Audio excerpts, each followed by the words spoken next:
안녕하십니까. 알쏭달쏭 부동산 시간이 다시 돌아왔습니다. 오늘은 특별한 손님을 모시고 함께 진행을 하려고 하는데요. 세무법인 다솔 대표 세무사님이신 안수남 세무사님 모시고 오늘 좋은 시간 가지도록 하겠습니다. 안녕하십니까. 네, 안녕하세요. 네. 오늘 제목은 소규모 주택정비사업 모르면 세금 폭탄 맞는다. 네. 아주 무서운 타이틀로 가져오셨는데요. 네. 보통 어떻습니까? 이게 일반적으로 소규모 정비나 조합 이런데 많이 문의 받으실 텐데. 네. 우선 기본적으로 양도소득 자체가요. 그렇죠. 네. 비과세 규정하고 감면 규정하고 일반 규정하고 일반 과세하고 중과세하고 네 가지가 다 짬뽕해서 같이 움직여요. 이게 무슨 문제냐면은 일단 이렇게 말씀하시면 일반인들 잘 모르죠. 그래서 이제 제가 개발적으로 설명드리면 비과세에다가 일반 과세를 가버리면 세금 차이가 어마어마하게 나잖아요. 네네. 근데 단지 주택 하나 아파트 하나 파는데도 문제가 굉장히 많습니다. 근데 하물며 이 재개발 재건축이라든지 소규모 정비 사업은 또 특수 분야예요. 그러다 보니까 여기에 대한 부분이 전문가들도 더 혼란스럽고 일반인들도 어디다 물어도 정확한 답이 안 나오고 그래서 사실 이게 굉장히 어려운 분야입니다. 그러다가 잘못 걸리면 진짜 세금 폭탄 맞는데 저희가 봤던 사례 중에 제 소규모 정비 사업은 아니지만 재건축에서 똑같이 20억을 남았는데 똑같이 13년 보유했어요. 근데 한 분은 8천만 원 내고 한 분은 8억 낸 경우도 있었어요. 10배나 차이가. 그럼요. 이거 말도 안 되는 세금이에요. 그럼요. 그래서 기본적으로 양도소득세는 공정하지가 않아요. 그렇습니까? 네, 정의롭지가 않고 지금 말씀드린 잘못 걸리면 움푹듬푹 해가지고 이런 결과가 초래됩니다. 그래서 오늘은 이 강의를 잘 들으셔야 됩니다. 사업을 진행하다 보면 주민들께서 항상 문의를 오시는데 아까 말씀하신 대로 다 신고하시고 문의하러 오시는 부분이 맞습니다. 맞습니다. 그게 문제예요. 예, 항상 실행 전에 이 재개발 재건축이라든지 소규모 정비 사업은 전문가 세 분하고 상담을 하셔야 돼요. 그래서 말이 똑같으면 괜찮고 한 번에 틀리면 다시 한번 확인해야 됩니다. 조합 설립인가 뭐 사업 시행 계획인가 어떤 특정 일 기준으로 전으로 인해서 세금이 워낙 차이가 많이 나기 때문에 이런 세금 폭탄에 대한 부담도 너무 크고 질문할 곳도 잘 없어서 주민들이 많이 힘들어하세요. 지금 세무법인 다솔에서는 현장 이렇게 맡으셔가지고 질문에 대한 답변도 이렇게 구체적으로 해주시고 이렇게 하는. 아시다시피 이제 문재인 정부 때 워낙 법이 많이 바뀌었지 않습니까? 그러다 보니까 양포세라고 해서 양도소득세를 포기한 세무사들이 나온 거예요. 세무사들이 상담을 자체를 안 해버립니다. 하물며 이게 이 복잡한 것을 하겠습니까? 그래서 안 해버리는데 세무법인 다솔 본점은 사실은 기장 업무를 자체를 안 해요. 양도 상속 증여 이것만 전문으로 하다 보니까 저희들이 이제 그 업무들을 계속 하는데 원래 지금 이게 정비 사업과 관련된 조합하고 연결시켜서 일을 해야 되는데 잘 아시다시피 조합은 이거를 경쟁 입찰로 가격 경쟁을 해요. 그 대신 조합원에 대한 세무는 팽개쳐 버리고 그 조합권만 하다 보니까 저희하고 단가가 안 맞아요. 대부분 조합 기장만 하는 겁니다. 그건 직원들이 하는 일이거든요. 그 단가가 저희들이 안 맞아요. 저희는 거꾸로 조합원 것만 하고 다닙니다.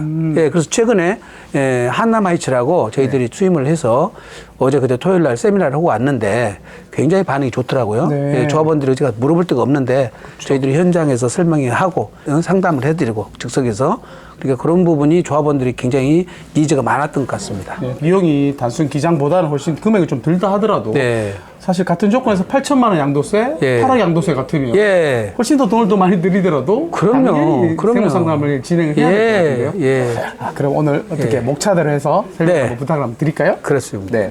오늘은 세 가지를 정했는데요. 소규모 주택 정비 사업 개요를 좀 하고 알려드리고 그다음에 단계별로 비과세 요건이 있으니까 이거를 좀 알려드리고 그다음에 양도소득세 계산도 간단하게라도 알려드리도록 하게요. 그리고 이제 정비사업과 관련된 제방 규정들, 취득세라든지 종합부동산세라든지 증여세라든지 요것과 관련된 내용들을 또 정리를 해서 전반적인 것을 전부 한번 보도록 해보겠습니다. 단계별 비과세 요건 정말 많이 질문이 나오는 거죠. 누구나 비과세를 목표로 대부분 하시기 때문에. 소규모 주택 정비로 돼 있네요. 소규모 주택 정비 사업이라는 것은 그 전에는 이제 도정법이라고 도시 및 주거 환경 정비법에서 같이 시행되다가 요것만 따로 분리해서 나왔지 않습니까? 그래서 이제 빈집 소규모 주택 정비에 관한 특례법, 여기다 줄여서 소규모 주택 정비법이라고 이제 말씀을 드리겠습니다. 그래서 노후 불량 건축물에 대한 밀집 등 일정 요건에 해당하는 지역이나 가로구역에서 시행하는 사업입니다. 이게 도정법으로 시행하는 것보다는 아무래도 소규모로 하는 것들인데 이게 4단계로 지금 나눠져 있어요. 자율주택 정비사업, 가로주택 정비사업, 소규모 재건축 사업, 소규모 재개발 사업. 네. 아마 요건들이 각각 다를 텐데요. 맞습니다. 이제 그 진행의 부분은 이쪽 전문 분야에서 이미 설명이 됐을 테니까 네네. 저희는 이거는 그냥 건너뛰기로 하고요. 예, 정비사업 절차 중에서 우리 세무상에서는 뭐가 중요한지 하면은 네. 주민합의체를 구성해서 요게 조합 방식으로 가면 조합을 설립을 해야 되는데 맞습니다. 통상적으로 요건이 되면 주민 합의체 방식으로 갈 수가 있습니다. 네. 근데 조합 방식하고 합의체 방식의 차이는 뭐냐면 조합 방식으로 가면 통상적으로 법인세를 내는 거고요. 그다음에 이제 합의체 방식으로 가면은 토지 등 소유자가 진행을 하는 거니까 이거를 우리가 공동사업 절차로 보는 거거든요. 네. 이게 소득세 방식을 내는 겁니다. 아, 예. 세무적으로 다른 부분이 있네요. 아, 저걸 처음 알았네요. 예. 아, 세무적으로. 그렇습니다. 법인세와 예. 그다음에 소득세가 소득세. 달라진 거죠. 예. 아, 예. 그래서 주민 합의체 방식으로 가는 거, 협의체 방식으로 가는 것은 요건이 있어요. 자율주택 정비사업은 토지 등 2명 이상 해야 되고, 그렇죠. 예. 그다음에 가로주택 정비사업의 소규모 재건축 사업은 예. 오히려 그 20명 미만이어야 됩니다. 네네. 토지 소유주가. 네네. 그다음에 재개발 사업은 토지 소유자 10분의 8. 아, 예. 그다음에 면적의 3분의 2 동의를 받아서 하면 가능하도록 돼 있습니다. 아, 예, 이 요건이 되고 여기서 중요한 거는 사업 시행 인가예요. 사업 시행 인가는 이게 왜 중요하냐면 자율주택 정비사업에서 도정법 차이는 여기는 관리처분 절차가 따로 없어요. 맞습니다. 예. 이게 이제 관리처분이라는 것은 이제 의미가 종전에 갖고 있던 부동산이 권리로 변경되는 절차를 말하는 거거든요. 그렇죠. 예, 그거를 관리처분이라고 하는데 관리처분이 떨어지는 순간에 종전 주택이 조합은 입주권으로 변환되는 거거든요. 네네. 네. 그런데 이제 자율주택 정비사업에서는 그 사업시행 인가일에 관리처분이 같이 된 걸로 의제가 되거든요. 예. 조합원 입장에서 네. 양도세 기준으로 이렇게 관점을 봤을 때. 네. 이 중에서 가장 중요한 부분이 네. 사업시행 인가. 그렇습니다. 그렇습니다. 예. 그러니까 항상 양도세를 생각하려면 예. 사업시행 인가를 언젠지를 가장 중요하게 꼭 확인하셔야 됩니다. 아, 여기서 이제 신분이 달라지는 거예요. 아, 신분. 네. 네. 주택이라는 것은 부동산이잖아요. 네네. 근데 조합은 입주권으로 바뀌는 순간에 이건 부동산이 아니라 네. 부동산을 취득할 수 있는 권리가 돼버려요. 네. 먼저 여쭤보려고 하는데 네. 사업시행 인가 전에 매매하는 것이 유리할까요? 사업시행 인가 이후에 매매하는 것이 유리할까요? 이런 질문도 많이 오시거든요. 굉장히 많죠.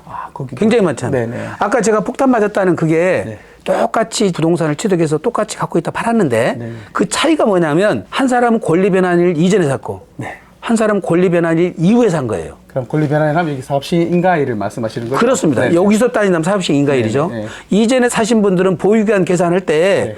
취득일로부터 양도일까지 전체가 보유기간은 노조예요. 네. 그래서 비과세 판정, 장기보유 특별공제 공제율 적용할 때 보유기간을 다 계산해줘요. 네. 근데 조합원 입주권을 바뀐 상태에서 취득을 하면 네.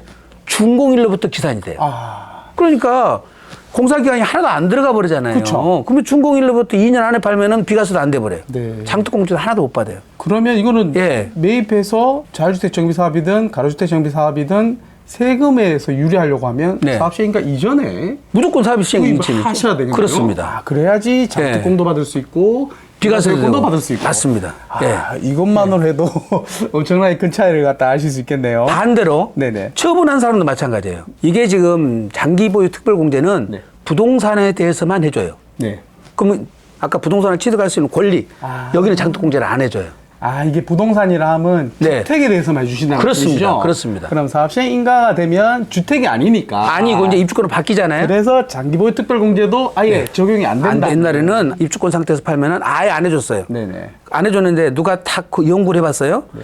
아니 입주권을 팔았다 하더라도 내가 사업시행 인가일 이전까지는 부동산이었잖아요. 그렇죠. 이게 부동산으로 양도차익 발생한 것하고 그다음에 사업시행 인가일 이후에 발생한 두 가지 나눌 수 있잖아요. 그렇죠, 그렇죠. 그 뒤에 거는 안 해준다고 해도 앞에 거는 해줘야 될 거 아니냐. 그렇죠. 그래서 앞에 건 해줘요 지금은. 아 지금 앞에 건도 해줘요. 그러니까 이제 지금 양도차익을 네. 2단계로 나누는 거예요. 사업시행 인가일까지 발생한 양도차익과 네. 그걸 종전 주택에서 발생한 양도차익. 네. 그다음에 사업시행 인가일 이후에 발생한 양도차익. 네. 이거는 입주권에서 발생한 양도차익. 그러니까 앞에 거는 장기보유 특별공제를 해주고 네네. 뒤에 거는 안 해줘요. 근데 주의할 거는 네. 내가 주택으로 갖고 있다고 있어요. 네. 이거 한 10억 가. 네.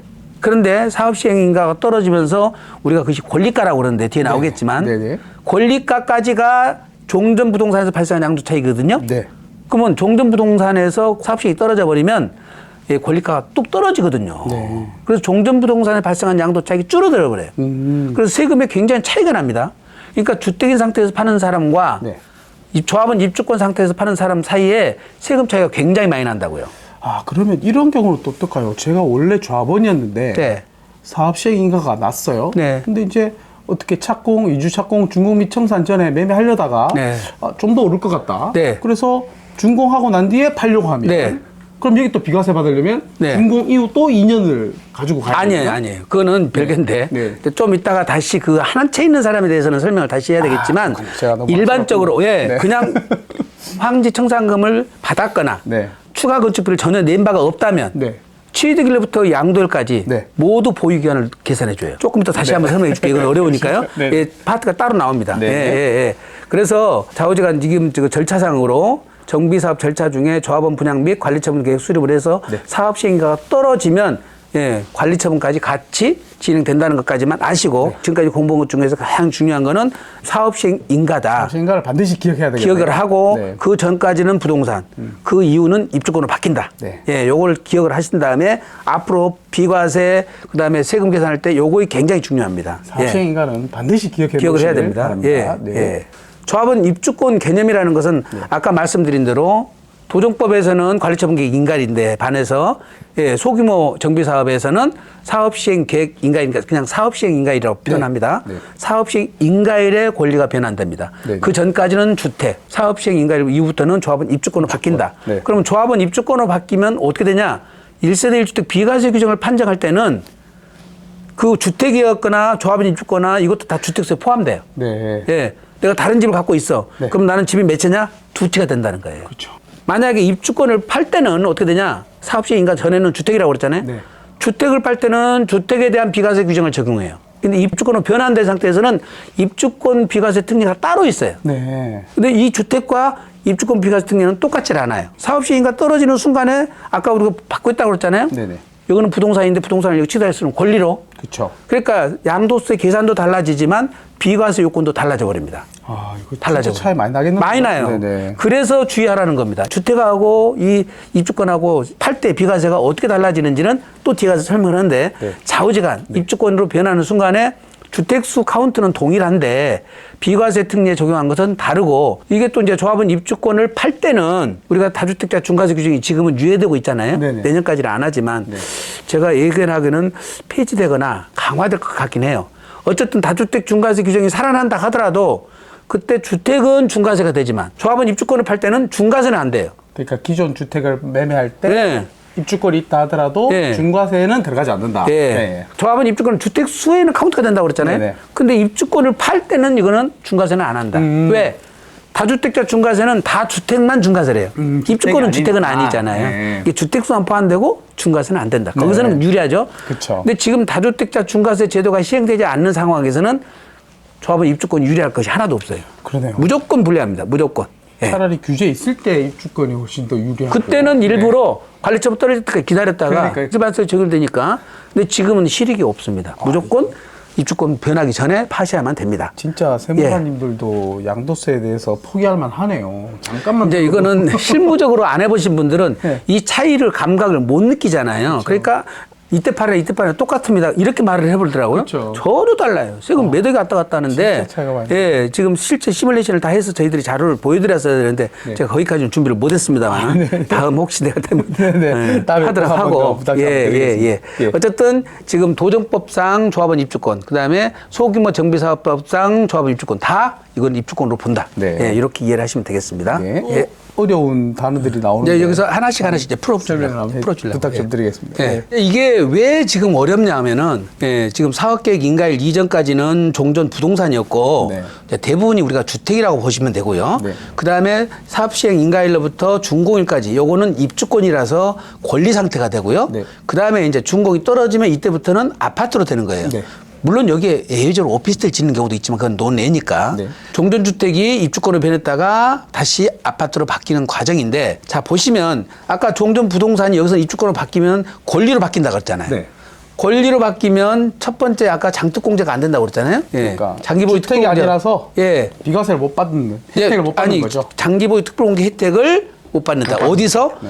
사업시행 인가일 이후에 발생한 양도 차익에 대해서. 네. 예. 혜택을 못 받고 그다음에 이 권리는 아까 1세대 주택 비과세 규정 중에서 특례 규정들이 적용이 안 된 것들이 많아요. 이제 입주권 비과세 특례는 따로 규정하고 있으니까 주택하고 다른 점을 그때가 설명을 하기로 하고 네. 주택을 갖고 있다가 권리로 변한 상태에서 파는 것도 불이익이 이렇게 큰데 네. 만약에 주택을 안 사고 입주권을 사면 어떻게 되냐면은 주택을 샀을 때는 어떻게 된다고 그랬어요? 요 취득일로부터 양도일까지 요 기간을 모두 통산해서 보유기한 계산을 해준다고 그랬는데 네네.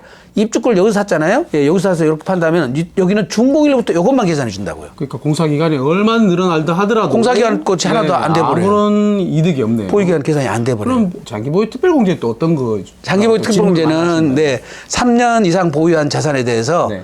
1년에 2%씩 네. 15년까지 하면 30%를 해주거든요. 네네. 대신 1세대 1주택자는 거주 보유를 다 했다면 10년 네. 했다면 최대 80%까지 해줘요. 예. 그러니까 이제 장기보유 특별공제라 하면 간단하게 말씀드리면 투기가 아니고 이제 실사용 그러니까 예. 투기가 아닌 분들한테는 예. 세금에 대해서 감면을 많이 해주겠다는 의도로 만든 그렇습니다. 게 이제 예. 장기보유 특별공제. 이제 엄격한 의미에서는 물가 상승률이 있으니까 명목소득을 제거하기 위해서 이걸 제도를 만들어 놓은 겁니다. 예. 네, 근데 예. 이거 못 받으면 많이 어마어마하죠. 그렇죠. 네. 근데 이제 12억이 안 넘어가는 1세대 1주택자는 상관이 없죠. 또 전체가 비과세 돼버리니까. 기준이 12억이니까. 그렇습니다. 12억 그렇죠? 넘어가는 네네. 사람들에 대한 얘기고요. 네네. 지금 말씀드린 대로 종전부동산이 조합원 입주권으로 변환된 시기는 소규모 정비사업에서는 사업시행계획 인가일이고 네. 도정법에서는 관리처분계획 인가일이다. 네네. 사업시행 인가일 전에 철거하는 경우는 법에 이렇게 정한 건 있지만은 아직까지 대한민국에서는 현재는 이런 일은 없다. 아, 있을 수가 구조적으로 있어. 사업시행가 전에 어떻게 철거부터 합니까? 사업시행가 요거는 법에서 네. 있는 얘기다. 그냥 이렇게만 그렇군요. 생각하시면 됩니다. 네. 예, 제가 실무적으로 한 번도 본 적이 없어가지고 네. 예, 절대 불가능한 것 같습니다. 불가능한 맞습니다. 예. 그러면 이제 정비 사업에 대한 권리 변환 일이 소규모 재건축 사업은 2018년도에 이미 2월 7일 날부터 이거를 조합원 입주권으로 취급을 했었어요. 그러니까 자유주택 정비 사업하고 가로주택하고 재개발은 안 돼 있었다가 여기 2020년 작년 1월 1일부터 이것도 입주권으로 지금 받았다는 얘기인데 이걸 그때 환지로 봐준 겁니다. 그러니까 입주권인 볼 때와 입주권을 안 볼 때와의 어떤 차이점이 있나 보죠? 그렇습니다. 이제 땅을 이렇게 둘이 갖고 있다가 둘이 같이 합을 해가지고 우리 갖다 집을 지어서 분양을 하자 그래갖고서 공동사업이 현물출자라고 그래요. 공동사업이 현물출자가 이루어지면은 이때 양도세가 한번 과세돼요. 과세가 되고 이때 취득을 해서 다시 양도를 하게 되면 취득시가 일로 돌아가는 거예요. 그러니까 입주권이 되지 않으면 양도세를 한번 내야 돼요. 그렇습니다. 가야 되고. 네. 근데 입주권이 됐다는 얘기는 이걸 환지로 보는 거예요. 네네. 입지 환지로 본다고 그러죠. 네. 환지로 보면 이 갖다 현물 출자하는 시점에서 과세를 안 해요. 안 하고 나중에 최종 팔 때만 과세를 하는 거죠. 네. 한번 이제 과정이 줄어들면 세금도 좀 줄어드나요? 줄어드는 것이 더종량보다도 아까 말씀드린 보유기간 계산이 당초 취득일로부터 계산돼 버리잖아요. 그럼 입주권으로 되는 게 훨씬 더 유리하죠. 훨씬 유리하죠. 그게 이제 가주택 정비사업이 2022년 1월 1일부터 작년부터 네, 작년부터 바꿔졌습니다. 지금 이렇게 이제 도정법상 재개발 재건축하고 소규모 정비사업하고 이제 같이 됐다. 법령이 같이 들어가 있는 상황입니다. 지금 가로주택 정비사업도 입주권의 지위를 이제 같이 도정법과 같이 누린다는 사실이 있군요. 그렇습니다. 정비사업에는 관리처분 계획인가인데 보통 이제 사업시행 계획인가 동시에 가로주택 정비사업이 진행되다 보니까 맞습니다. 늘 강조해 주신 권리가 바뀌는 기준일이 사업시행인가라고. 그 이제 우리 모르는 세무사님들이나 세무공무원들은 이 소규모 정비사업에서 관리처분 계획 인가일자를 알아오라고 그래요. 그래 맞아요. 관리처분 계획 인가이라는 건 성립이 안 되잖아요. 절차가 없다고요. 맞습니다. 사업시행인가, 사업시행 계획 인가이라고 합쳐져 있는데 그건 따로 없어요. 그러니까 조합을 하면 사업시행 계획 인가라든가 사실 도정법상 관리처분 계획 인가는 되게 중요한 날짜이기 때문에 항상 공표가 되죠. 그렇습니다. 미리 정확한 날짜가 표시가 되기 때문에 그날 기준으로 항상 처분 및 계획을 세우셔야 되는 게 가장 중요한 포인트인 것 같습니다. 맞습니다. 권리가액, 이거 많이들 물어보시는데, 권리가액 개념이 진행을 하다 보면은 법조문하고 좀 다르더라도 실제로는 감정가에다 비례율을 곱한 게 권리가액이다. 이렇게 말씀을 드리거든요. 그 정도로 알고 있죠. 근데 이제 세무 쪽에서는 또 권리가액이 어떤 다른 의미를 또 가지는 부분은? 아니요. 거기서 평가하는 방식은 똑같아요. 똑같습니다. 그러니까 지금 현재의 권리가액을 만들기 위한 감정평가는 사업시행 계획 인가일을 기준으로 평가를 합니다. 종전자산 평가를 평가를 해서 그것을 가지고 이제 우리가 비례율 추정 비례율을 적용해서 권리가액을 만들어내는데 이 권리가액은 말 그대로 새로 분양된 아파트에 대한 두 개를 비교해서 정산 금액을 얼마 내기 위한 하나의 숫자에 불과해요. 그러니까 권리가액은 종전부동산에 대해서 내가 인정 금액이죠. 네네. 네 재산 가치를 이만큼 인정해 줄게. 네. 예. 그 대신 새로 아파트 짓는 평가액이 또 나올 거 아니에요? 그래서 네. 권리가액이 확정돼 가지고 예를 들어서 8억이고 내가 새로운 분양 아파트가 10억이다 그러면 2억이 부족하니까. 아, 그러면 이렇게 되는 건가요? 환지 방식으로 되었다면, 네. 입주권으로 되지 않았다면, 네. 종전자산에서 예. 권리가액이 나오는 순간 양도세를 내야 됩니다. 한번 내야죠. 아, 한번 냈어야죠. 그러면 이제 그게 입주권으로 됐기 때문에 예, 예. 권리가액은 사실 예. 양도세, 입주권에 대한 양도세 계산할 때 아무 필요가 없겠네요. 필요가 없어요. 그렇군요. 양도소득세는 제일 중요한 것이 내 파는 금액하고 네. 내가 이 산 금액, 돈 들어간 금액, 요것만 하고 따지는 거예요. 네, 그래서 근데 실전에서는 그렇습니다. 이런 질문이 저희들이 한번 있었는데요. 네. 종전 감정가는 1억을 받았는데 네. 권리가액이 1억 5천이 나왔어. 네. 그래서 3억에 팔려고 하면 네. 1억 5천에서 3억을 계산을 해야 되나요? 네. 1억을 기준으로 양수를 계산해야 되나? 이런 예. 질문이 오시거든요. 예, 예. 그러면 예. 이제 입주권으로 바뀌었기 때문에 예. 1억을 기준으로 그것도 종전 1억도 아니에요. 그러면 또 어떤 당초 취득가액이에요. 감정평가액이 1억이라고 했잖아요. 가격이 또 다른 게 그러니까 또 이제 원래 이걸 해보면 당초 내가 종전주택을 네. 살 때 5천만 원 주고 샀어요. 네네. 근데 이게 감정가액이 1억이라는 거죠. 네네, 그쵸. 여기다 비례율 적용하니까 150% 나왔다는 거잖아요. 권리가액이 1억 그래서 5천. 1억 5천이 된 거고 네. 여기 3억 받고 팔았잖아요. 네. 그러면 나는 내 취득가액은 당초 최초 돈 들어간 것은 5천만 원밖에 안 들어갔잖아요. 그쵸, 네네. 이 감정가액이나 권리가는 아무 영향이 없는 거예요. 양도세 아무런 필요 아무 필요 없어요. 네. 만약에 내가 이것을 권리가액이 1억 5천이었는데 예? 여기다 내가 추가건축비를 3천만 원 냈다. 네. 그러면 3천만 원 돈 내는 것만 빼주는 거예요. 예. 비용으로 다시 그렇습니다. 그러니까 들어가는 5천만 원 거구나. 플러스 3천만 원 더한 돈이 내 취득가액이 들어가는 거죠. 네. 그러니까 감정가액, 그다음에 권리가액은 양도소득 계산에서 아무런 영향을 미치지 않는다. 입주권이기 때문에. 네, 입주권은 그렇습니다. 이제 그래서 이해가 됐습니다. 권리가액을 여러분이 이제 우선 알아야 되고요. 네. 권리가액을 산정할 때 아까 뭐라고 했어요? 종전부동산의 감정평가액 곱하기 비례율이라고 그랬잖아요. 네네네. 그러면 이제 비례율을 여러분들이 이해를 하셔야 돼요. 네. 이 비례율은 여기 뒤에 이제 지금 산식에 나와 있는데 종전부동산의 총 평가액 분의 정비사업 수익금액 마이너스 총 비용이에요. 이러면 아무도 못 알아들으시죠. 못 알아들어요? 지금 현재 있는 부동산, 현재 있는 상태. 사업성이라고 보통 말하죠. 그렇죠. 네. 현재 있는 부동산을 감정평가를 하는 거예요. 네네. 지금 현재 가액은 100억이에요, 우리가. 그렇죠. 100억인데 우리가 총 이것을 분양하는데 돈 들어간 거 돈이 400억이 들어왔어. 그렇죠. 네. 400억이 들어왔어요. 네. 근데 거기에 들어간 공사비까지 다 합해보니까 250억이 들어왔어. 네. 그럼 돈 남은 것은 150억 남았잖아요. 네네. 근데 우리가 현재 100억에서 150억이 됐으니까 됐으니까 비례율이 네, 150%. 150%. 네. 이렇게 나오는 거잖아요. 네네. 근데 여기에 비용은 픽스가 돼 있는 거잖아요. 얼마 들어가는지. 근데 문제는 총 수익 금액은 일반 분양분하고 조합원 분양분하고 섞여 있어요. 다 해봐야지 아니까. 나중에. 그렇죠? 네. 섞여 있죠? 네네. 근데 보통 일반 분양분은 3,500만 원, 조합 분양분은 2,500 더 싸잖아요. 그렇죠. 이렇게 싸게 가격이 형성이 돼요. 네. 근데 이거 모르는 사람들은 비대위원들은 아니 우리 조합에서 아파트를 짓는데 무슨 평당 2,500씩이나 들어가? 또 이렇게 따지는 사람이 있어요. 그럴 수 있죠. 네. 근데 이 돈은 2,500만 원씩 올리면 결과적으로 어떻게 되죠? 분모가 커져서 비례율이 높아지죠. 비례율이 높아지면 권리가액이 높아지죠. 그렇죠. 권리가액이 높다는 얘기는 분양가를 아무리 높게 정한들 권리가액이 더 높아져 버리면 나는 더 유리해지는 거거든요. 유리하죠. 그렇죠? 이거는 평당 돈 내는 금액이 아니다 이 말이에요. 그렇죠. 이거를 권리가액을 산정하기 위한 조합원의 분양가를 결정하는 뿐이에요. 맞습니다. 이거 돈 내라는 게 아닙니다. 이거 종후자산이니까 돈 냈다고 이렇게 계산하시면 안 돼요. 맞습니다. 예, 그래서 이 권리가액이라는 개념이 분양가와 권리가를 따져가지고 분양가가 더 크면 여기는 초원집을 내는 거고 반대로 권리가액이 더 크면 청산금을 돌려받는 거고 이 개념입니다. 청산금을 낼 때와 돌려받을 네. 때와 네. 이것도 양도소득 금액에 분명히 영향을 달라지죠. 미치는 거고요. 네. 이렇게 어렵습니다. 세금이. 제가 설명을 들어도 예. 어려운데. 여기까지가 우리가 기본 사항이었고 이제부터 단계별 예, 이제 비과세 요건은 재산에 엄청난 많은 영향을 주기 때문에 예. 많이들 알고 싶어 하는 겁니다. 이게. 예. 그래서 저도